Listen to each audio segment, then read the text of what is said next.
Abra sua Bíblia comigo em 1 Pedro, capítulo 2.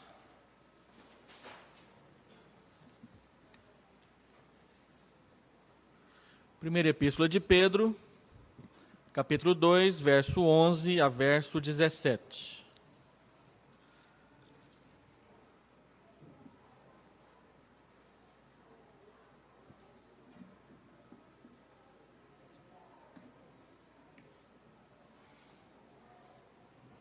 Pedro, 1 Pedro 2, 11 a 17.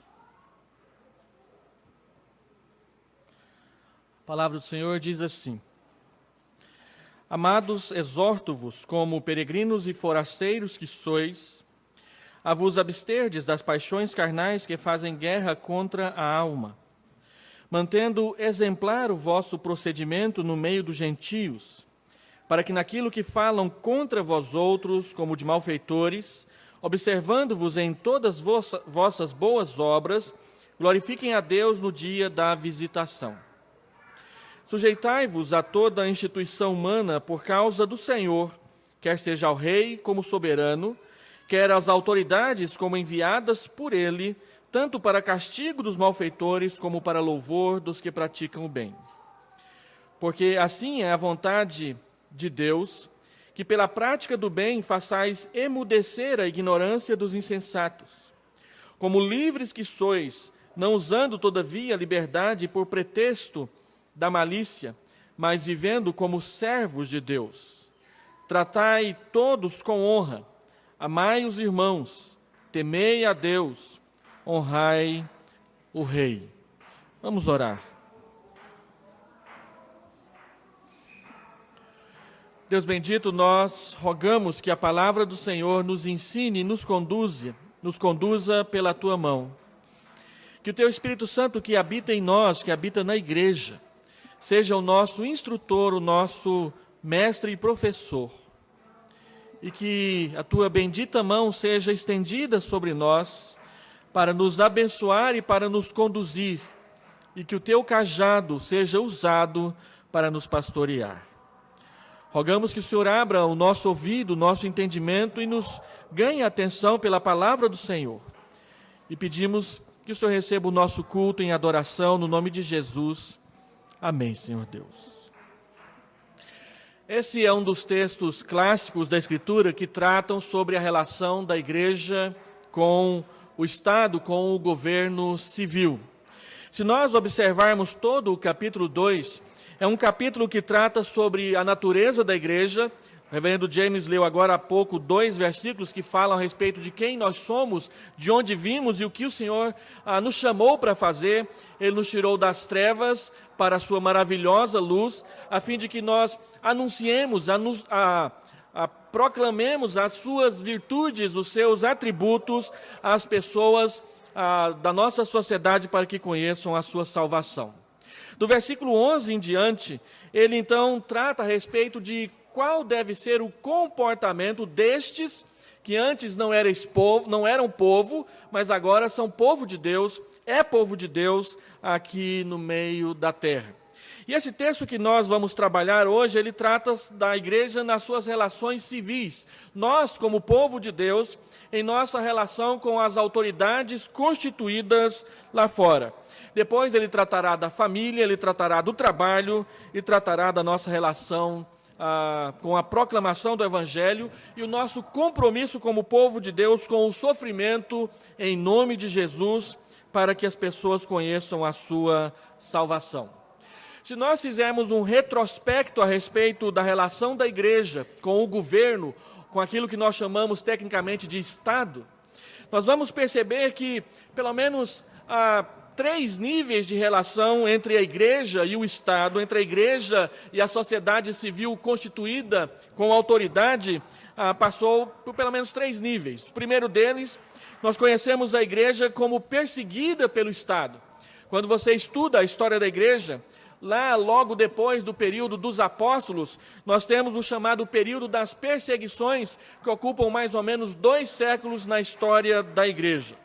A igreja é perseguida, a igreja é tratada como ilegal, a fé cristã é tratada como uma fé ateísta, por incrível que pareça. nós éramos chamados de canibais, e nós éramos chamados de pessoas que não respeitavam o império ou a nação. A igreja foi perseguida. Depois de Constantino, ali por volta de 313, a igreja passa a receber o favor do Estado. E em 381, com Teodósio I, a igreja passa a ser igreja oficial, a religião oficial do império. De perseguida, a igreja passa a ser favorecida. E aí nós entramos no período da Idade Média, quando a coisa se transforma, ela vira de ponta cabeça. A igreja era perseguida, agora ela é favorecida.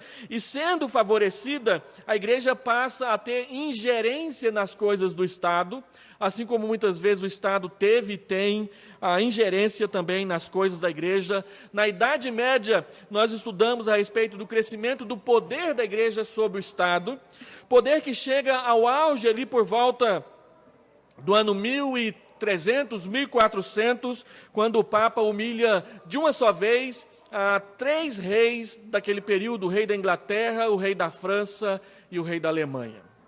Por causa das intromissões do Estado na igreja, agora é a igreja que se intromete no Estado.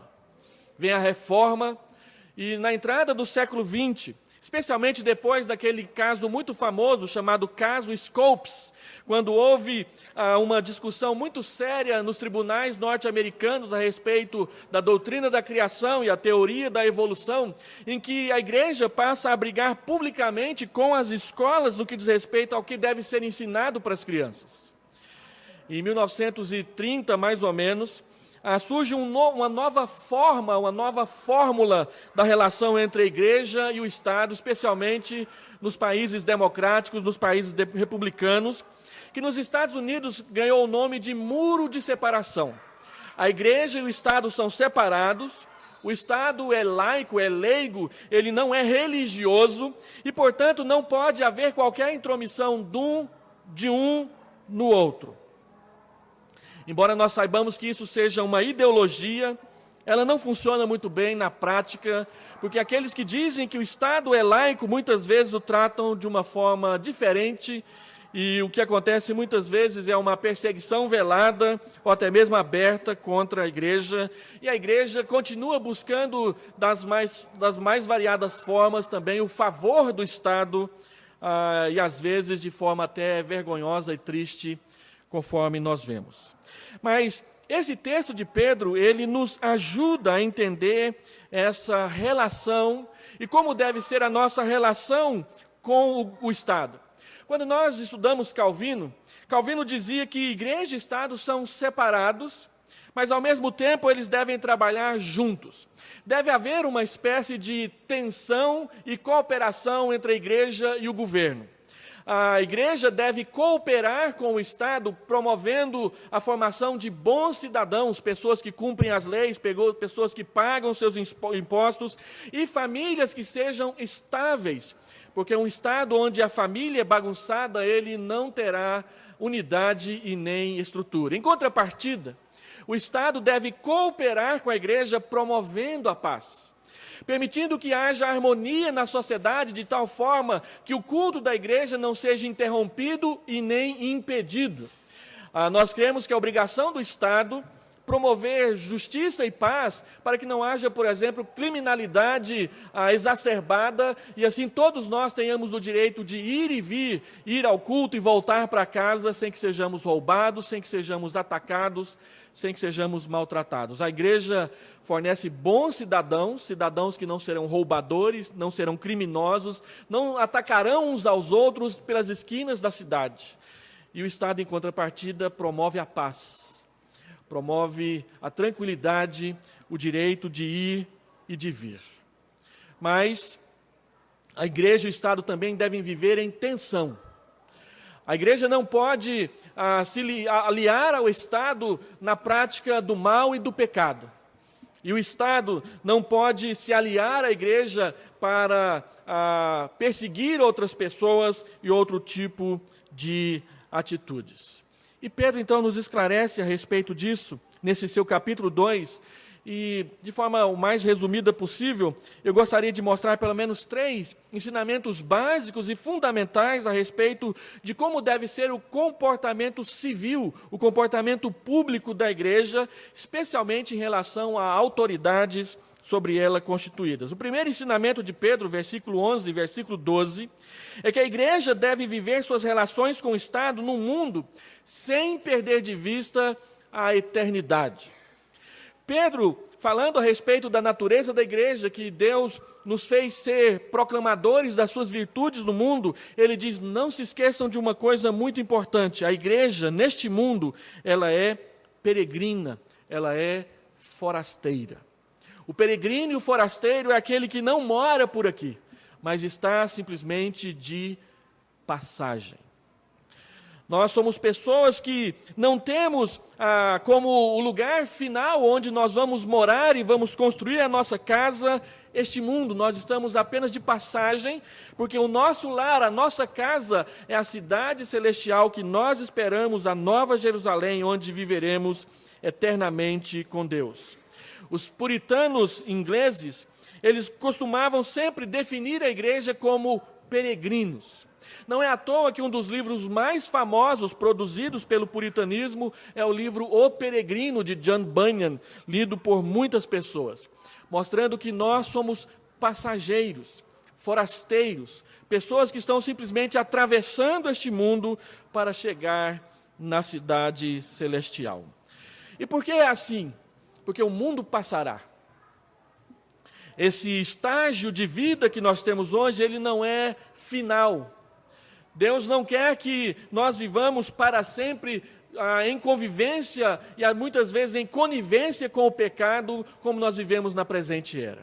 Este mundo passará, e se a igreja se apegar demais a este mundo, e em vez de se apegar ao Deus que criou todas as coisas, ela ficará presa com o mundo e passará com ele. A igreja vive da esperança de um novo céu e de uma nova terra, criados por Deus através de Jesus Cristo, e não pela sociedade civil, através de um pacto social, como muitas vezes tentam ensinar para nós. A igreja não deve ceder à tentação de querer governar o mundo, achando que este mundo é tudo que Deus lhe dará por herança. A igreja deve servir ao mundo, servindo a Deus, e servir a Deus, servindo ao mundo com amor, com bondade, com os frutos da ação do Espírito Santo na sua vida. Porque se a igreja quiser governar o mundo do jeito que ele está hoje, ela corre o risco de se tornar tão mundana quanto o próprio mundo é e continua se tornando cada vez mais cativa dos seus valores, enredada nas suas teias, sem ter condição de servir de forma limpa, pura e imparcial, conforme Deus deseja. Portanto, a igreja deve servir ao mundo, deve viver no mundo, sabendo que a sua herança é a eternidade e não o que nós temos diante dos nossos olhos. E para que isso aconteça, Pedro diz que a igreja deve manter o seu procedimento, o seu comportamento de maneira exemplar.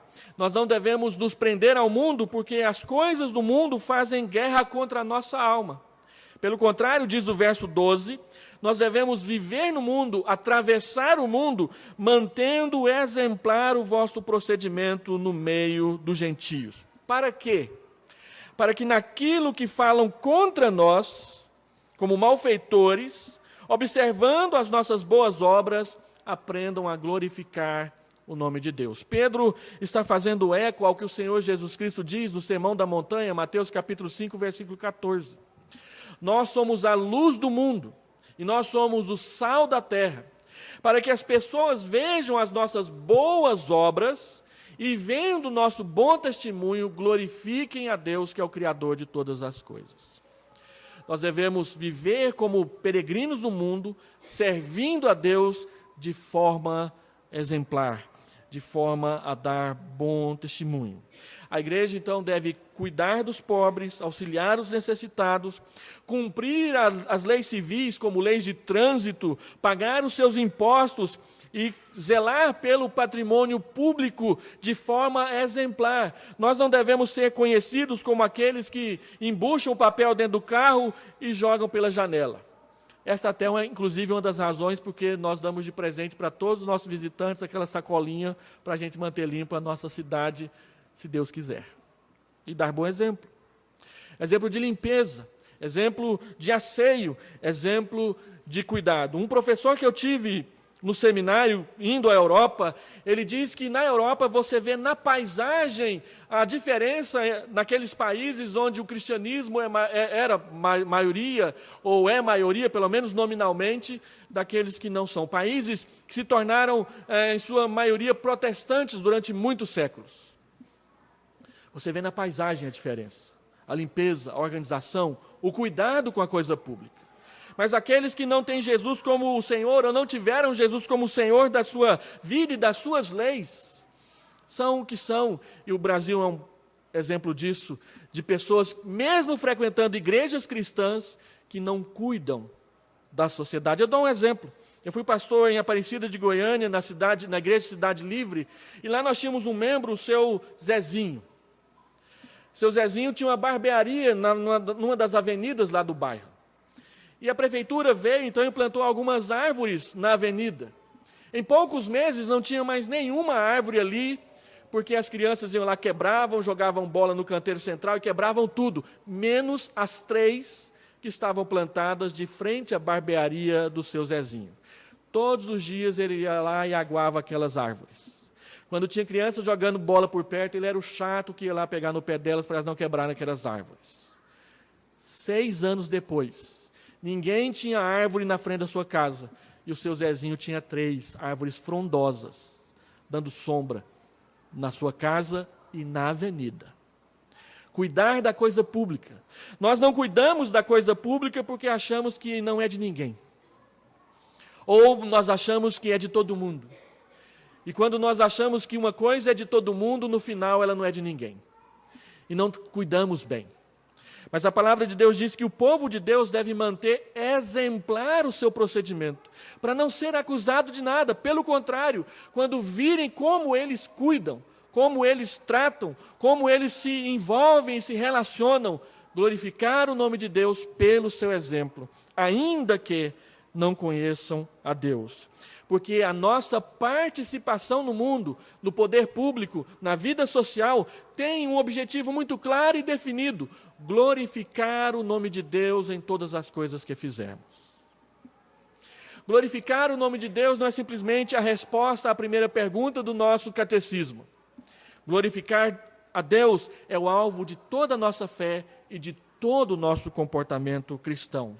A igreja está no mundo, mas ela serve no mundo de olho na eternidade, que é o seu lugar. Segundo princípio, a igreja deve sujeitar-se às instituições humanas por causa do Senhor, versículo 13 até o versículo 16. Pedro diz no verso 13, sujeitai-vos a toda instituição humana por causa do Senhor. E tudo o que ele diz, a partir daí até o verso 16, está dependurado, está embasado, está construído em cima dessa verdade de que nós devemos obedecer às autoridades públicas, porque essa é a vontade de Deus para as nossas vidas. E a razão disso está lá em Romanos, capítulo 13, versículo 1 até versículo 7, quando Paulo diz que toda autoridade, ela vem de Deus. A autoridade dos governos municipais, dos governos estaduais, dos governos federais, a autoridade dos magistrados, a autoridade do poder legislativo de fazer leis, essa autoridade ela é delegada por Deus, é o que diz a Bíblia. Aqueles homens e mulheres que estão nos congressos, nas câmaras de vereadores, que estão nas assembleias legislativas, que estão nos supremos tribunais, todas elas darão conta a Deus das leis que aplicaram, fizeram e executaram nessas casas. E que se elas não glorificarem a Deus com essas leis, responderão diante dele, pela autoridade que ele lhes conferiu e pela qual eles deveriam zelar. Por isso, nós que somos cristãos devemos respeitá-los. E temos que confessar diante de Deus que o nosso procedimento, principalmente no instrumento chamado Facebook, não tem sido exemplar, mas tem sido tão mundano quanto das outras pessoas lá fora. Essa semana eu vi um cristão que eu conheço, a se referir a presidente ou a ex-presidente da República como uma vaca, desculpe a expressão. Esse tipo de linguagem não cabe nos nossos lábios. Esse tipo de crítica não é condizente com o nosso meio. Não é condizente com aquele que nos mandou obedecer aos governantes civis, porque eles estão lá por meio de voto, inclusive o nosso. A palavra de Deus diz que toda autoridade, seja ela qual for, a autoridade dos pais, a autoridade dos pastores, a autoridade dos papas, a autoridade dos líderes religiosos e dos governantes civis, todas essas autoridades, ou toda essa autoridade é derivada do poder de Deus. É Ele quem dá, é Ele quem institui, e é Ele quem nos manda obedecer. O mandamento no versículo 13 é muito claro: sujeitai-vos a toda instituição, não aquela que você achar que merece a sua confiança. E Pedro está falando isso num período em que o Estado perseguia a igreja. Ele não está falando de um período em que havia muro de separação, ele não está falando num período em que a igreja tinha ingerência sobre o Estado, ele está falando num período em que o Estado perseguia a igreja. Nós devemos nos lembrar que tanto Paulo quanto Pedro foram mortos pelo Império Romano, ao qual Pedro está dizendo que nós devemos nos sujeitar. Se isso valia para aquela época de perseguição, deve valer muito mais para hoje, que é uma época de liberdade religiosa no nosso país. O fato da autoridade vir de Deus implica em tremenda responsabilidade, assim como implica num tremendo privilégio. Ser e ter algum cargo público é um privilégio concedido por Deus, mas ser e executar um cargo público é uma responsabilidade da qual Deus pedirá conta àquele que ali está. Por isso, a submissão da igreja ao Estado é justa, mas ela é justa quando e enquanto a sociedade civil executa obras que são dignas de Deus. A igreja deve apoiar o Estado quando o Estado investe na educação, na saúde e tudo o que produza o cuidado amoroso e compassivo para os cidadãos. A igreja deve estar junto com o Estado ali. A igreja deve apoiar o Estado quando investe em estruturas de serviço público que são saudáveis e não viciadas. A igreja deve apoiar o Estado quando o Estado produz obras de bem ou do bem para o maior número de pessoas possível. E não fica simplesmente valorizando mais uma classe social do que outra classe. Porque o governo é para todos e não para alguns. Mas a igreja, ela deve se opor ao Estado. No Antigo Testamento nós temos o caso dos profetas, especificamente os profetas menores, que denunciavam os pecados dos governantes e das nações. Por isso, a igreja deve se opor ao Estado quando o Estado realiza obras que incentivam a manutenção de estruturas de pecado. Nós não devemos colocar o nosso apoio, por exemplo, em carnaval de rua. Nem nesse tipo de show que está acontecendo aí agora, bem próximo de nós, que vai deixar um monte de gente sem dormir, em pleno desrespeito à lei do silêncio às 10 horas da noite. Mas que o Estado faz vista grossa. É sua obrigação controlar, mas por questões de interesses de alguns grupos, dos quais muitos dos nossos líderes estão envolvidos e recebem, praticam. A igreja deve se opor a essas coisas. A institucionalização de drogas que acabam com a saúde das pessoas, a prostituição moral e o desrespeito para com qualquer tipo de cidadão. A igreja deve se opor ao Estado quando realiza obras de ostentação e de puro partidarismo. A igreja não pode se envolver, por exemplo, com política partidária, porque aqui na igreja nós temos cidadãos de várias estirpes. E o seu direito de escolher, enquanto cidadão, deve ser respeitado principalmente pela igreja. Não a igreja institucional enquanto pastores e líderes, mas nós, como povo de Deus, que aprendemos a conviver e nos relacionar em amor e caridade e carinho uns para com os outros. A submissão visa a implementação do serviço a Deus e não a conquista de privilégios. Olha o que Pedro diz no verso 15 e no verso 16. Porque assim é a vontade de Deus, que pela prática do bem façais emudecer a ignorância dos insensatos, como livres que sois, não usando todavia a liberdade como pretexto da malícia, mas vivendo como servos de Deus. A igreja não pode se aproximar do Estado com malícia, para simplesmente ganhar favores. Quando eu era pastor no interior, eu fui procurado por um vereador cristão. E ele disse, olha, há dinheiro público disponível para as igrejas. A minha igreja já entrou com a formação de uma ONG para poder pegar um pouco dessa fatia. Por que a sua igreja não entra também? E eu perguntei, me explica isso melhor. Vocês montaram uma entidade, alguma coisa parecida? Não, nós só fizemos uma coisa lá assim de fachada, para a gente receber o dinheiro e pegar o dinheiro e usar nas coisas da igreja. Falei, meu querido irmão, presbiterianos não fazem assim. Vocês podem falar o que quiser de nós, mas nós não fazemos assim. Se nós vamos buscar dinheiro público, é para usá-lo na finalidade para o que ele foi colocado à disposição. Então, se nós não temos um orfanato, nós não vamos dizer que temos um orfanato para pegar o dinheiro e não cuidar de nenhuma criança órfã. É assim que funciona no nosso meio. Nós não estamos aqui simplesmente para buscar favores e trocar nossos votos por eles. Quando eu estava no interior, uma grande igreja da cidade vizinha, o pastor vendeu os votos dos membros da igreja para um candidato a deputado federal pelo telhado do Templo Novo. E os mesmos votos ele trocou com outro candidato da oposição pelos bancos novos da igreja. E um ganhou e o outro perdeu. E a igreja tinha 11 mil votos, que dava para eleger com tranquilidade qualquer um dos dois. Mas elegeu um e não elegeu o outro. Um deles deu oferta para a igreja em troca de nada. Nós não somos como aqueles que um dia receberam Orestes Quércia, candidato à presidência da República há muitos anos atrás,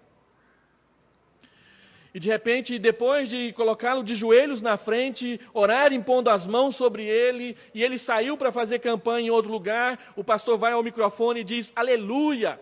Deus colocou esse ímpio nas nossas mãos e nós vamos extrair até o tutano dele. Quem é o ímpio nessa história? Quem é que está se comportando de maneira mundana e pecaminosa? Nós não fazemos assim, nós não podemos fazer assim por causa de textos como estes que diz que o nosso comportamento tem que ser exemplar.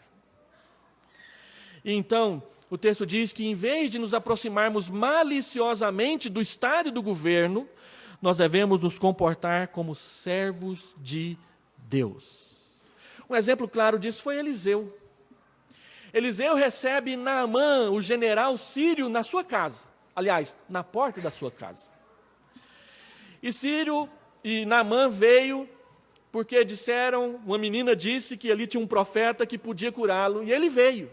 Trouxe presentes, trouxe ofertas, trouxe pagamentos. E Eliseu nem saiu lá fora, mandou Geazi conversar com ele. E disse, olha, vai tomar banho 7 vezes no Rio Jordão que está resolvido o seu problema. E Naamã se reclamou, ele não sabe quem eu sou? Um grande general do país que está dominando Israel neste momento. Eu pensei que ele vinha e ia balançar a mão em cima da minha enfermidade. E ele nem sequer apareceu lá para conversar com ele. Mas ele foi curado. E ele foi servido pelo representante de Deus. Depois Geazi quis ganhar alguma coisa em troca e a lepra de Naamã passou a ser dele. E eu fico perguntando se as igrejas evangélicas desse país não temem que a lepra de Naamã venha para elas. Quando ficam arrancando dinheiro de forma inadequada, inapropriada, maliciosamente dos seus bolsos. A Bíblia diz que nós devemos ser servos de Deus, respeitá-los, mas não bajulá-los, não menosprezá-los, mas também não encher a sua bola, tratá-los com respeito. Essa é a grande questão da igreja. E por último, o terceiro princípio, a igreja deve tratar a todos com honra, diz o versículo 17. Tratai todos com honra. Amai os irmãos, temei a Deus, honrai ao rei. A palavra honra é aquela da onde surgiu o termo honorário, da onde surgiu a palavra salário. Tratar com honra é tratar de acordo com o que vale. Deus diz que nós devemos respeitar, então nós devemos dar valor. Não deve ser no meio dos cristãos que deve haver menosprezo para com a sociedade. Nós devemos honrar as pessoas, dar-lhes o devido valor. E dentro disso, amar os irmãos, temer a Deus e honrar ao rei. Honra civil, por outro lado, não pode ser desequilibrada. Nós não podemos honrar o governo mais do que a Deus, como aconteceu, por exemplo, com a igreja luterana na época da Segunda Guerra Mundial, quando fez um acordo com Hitler de ficar caladinha diante de tudo que ele ia fazer com os judeus. E depois ela mesma foi perseguida pelo nazismo. Honrar ao rei não pode ser honrar a Deus mais do que a Deus, como o Estado do Império Romano, na época de Pedro, exigia através do chamado culto ao imperador. Tratar aqueles que nos governam como fosse Deus. Aqueles que conhecem o marxismo materialista com um pouco mais de profundidade, sabe que no marxismo materialista o Estado é Deus. Porque eles preconizam um Estado sem religião, que eles chamam de ópio do povo. Mas também nós vimos a mesma coisa acontecendo com o absolutismo inglês, que dizia, porque Deus me colocou aqui, eu posso todas as coisas. Nenhum, nem outro. O texto diz que nós devemos honrar, dar o devido valor. E nenhum governo tem mais valor do que a Deus para nós. Então eu quero terminar. Como nós podemos honrar o poder público com equilíbrio? Primeiro, sendo bons cidadãos, ordeiros, respeitosos, cumpridores da lei. Não deve ser do nosso meio que vamos encontrar aqueles que simplesmente destroem o patrimônio público, não zelam pelas coisas e estão envolvidos com a malandragem, o quebra-quebra, aí essas coisas. Segundo, oferecendo a nossa intercessão sincera, porque 1 Timóteo capítulo 2, versículo 1 e versículo 2, diz que nós devemos interceder pelos nossos governantes. Interceder pelos nossos governantes não é como aquela oração que eu vi no Facebook há um tempo atrás, em que um pastor orava assim, Senhor, queima tudo. Interceder é pedir misericórdia. Há um pouco tempo atrás, nós ouvimos uma música de um cantor brasiliense, Atilano Muradas. Uma música surpreendente. Deus tenha misericórdia. E ele canta, na sua poesia, todos aqueles pecados públicos que nós pedimos que Deus derrame fogo do céu. Deus tenha misericórdia dos corruptos.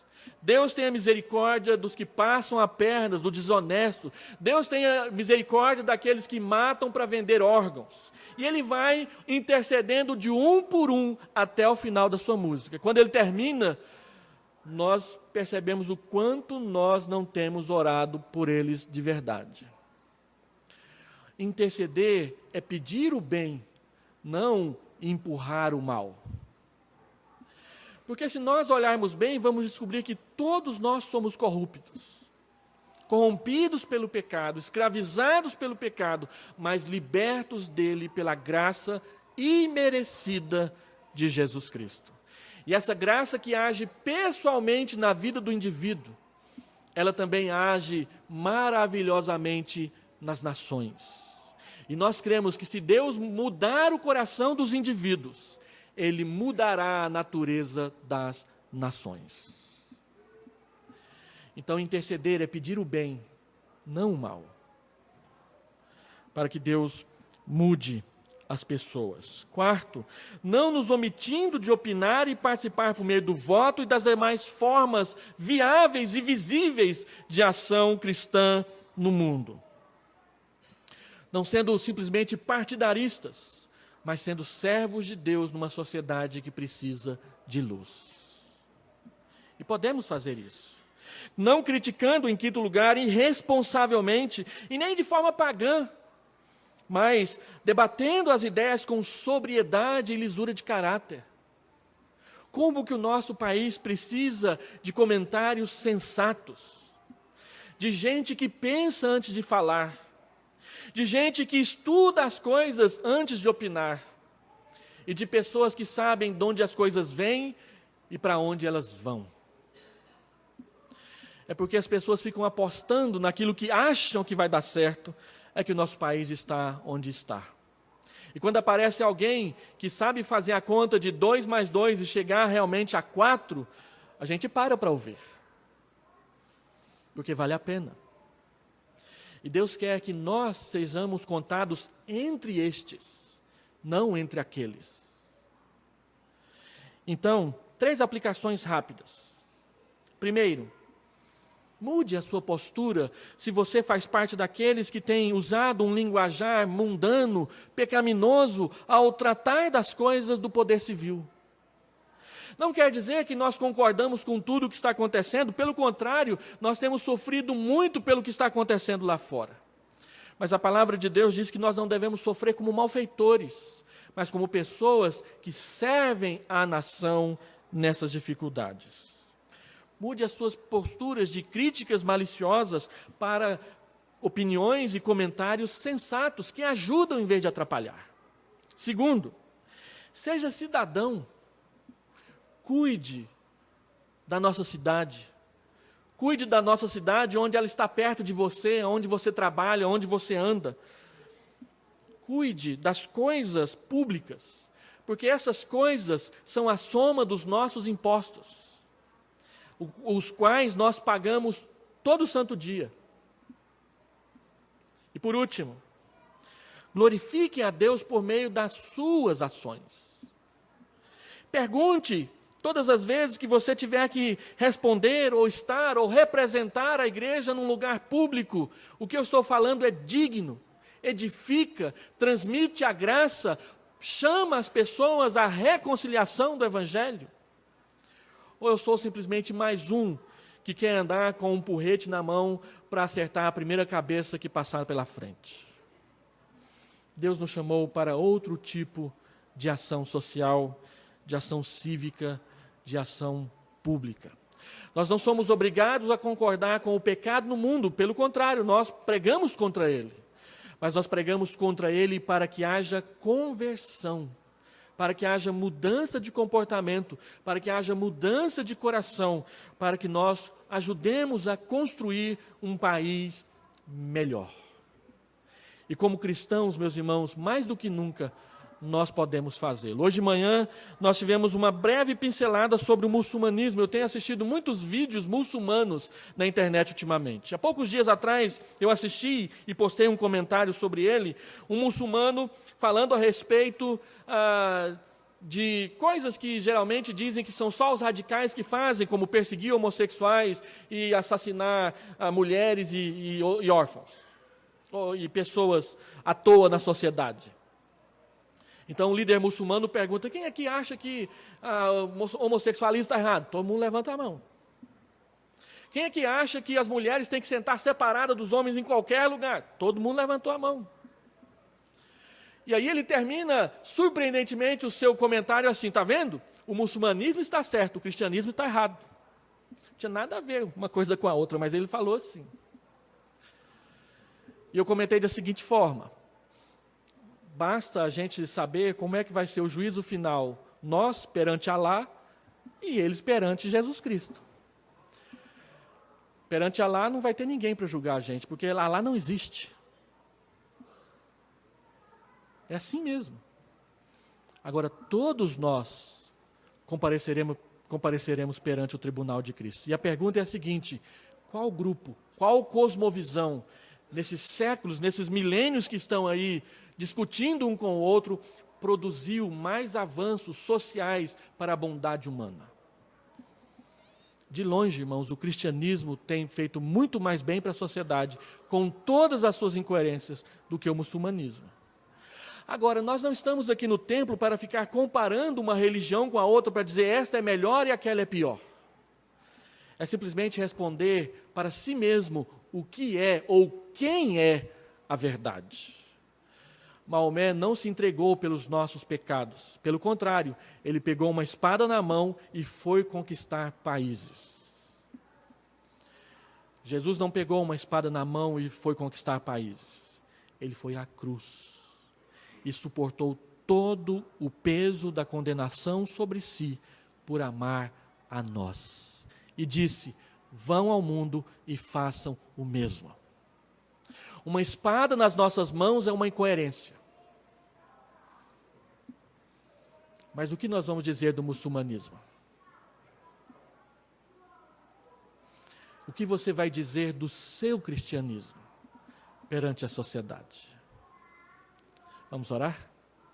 Vamos pedir que Deus nos ajude, nos ensine a ter um comportamento exemplar, conforme a sua palavra ensina. Vamos orar?